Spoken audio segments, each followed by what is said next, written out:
when it's time for Duncan to say goodbye? And this is a question that many of you will have. And this is a question that we all get as veterinarians. When will I know it's time? And I'm going to tell you it's not an easy answer. It's not an easy decision, and you're not alone in this decision. So when I help families with assessing quality of life, there are a couple of components that I look at. First is the ailment that the pet is managing or dealing with, and I'll touch on each one of these.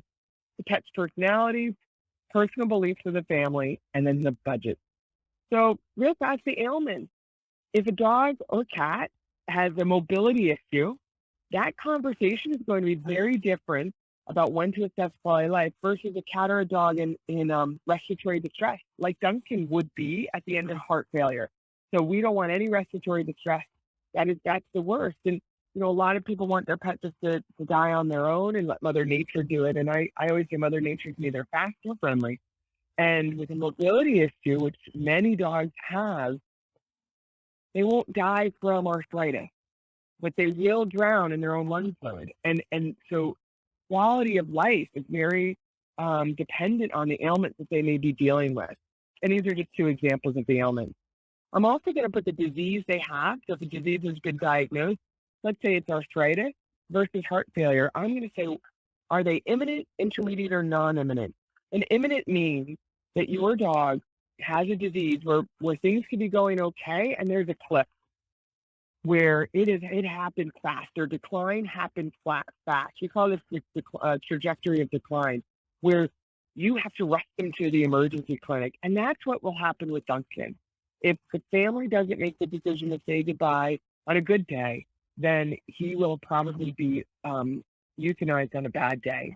On the other end of the extreme is a non-imminent disease, meaning it's a slow phase where you may have time to make a decision to bring them to your veterinary clinic or have somebody come to the home to say goodbye. That's what we do at Lap of Love, is we go to the homes to say goodbye.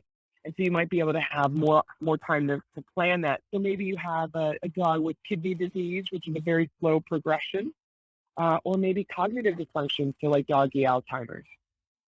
And so I just want to make sure owners understand that the disease they have may determine how they die, and that could also be very distressful for everybody. And I have to tell you that almost every single family I talk to says, I don't want them to go to the emergency clinic. And so I try to reframe this to say, okay, if that's not what you want, that's fine, but what do you want? Do you want to be at home? Do you want to be on a beach? Do you want to have a really great weekend, and then you say goodbye on Monday? There's no right or wrong answer, but know what you want. And if you know that, we may be able to be in a better position to provide that. The pet's personality is also really important when it comes to treatment and how their quality of life is. Did you know that, like humans, your pets can benefit from the healing properties of red light therapy, and infrared light can penetrate your pet's tissue, muscles, tendons, and even bone to increase blood circulation, further promoting and boosting the healing process. In the following video, you will learn more about how red light therapy can help your dog's health.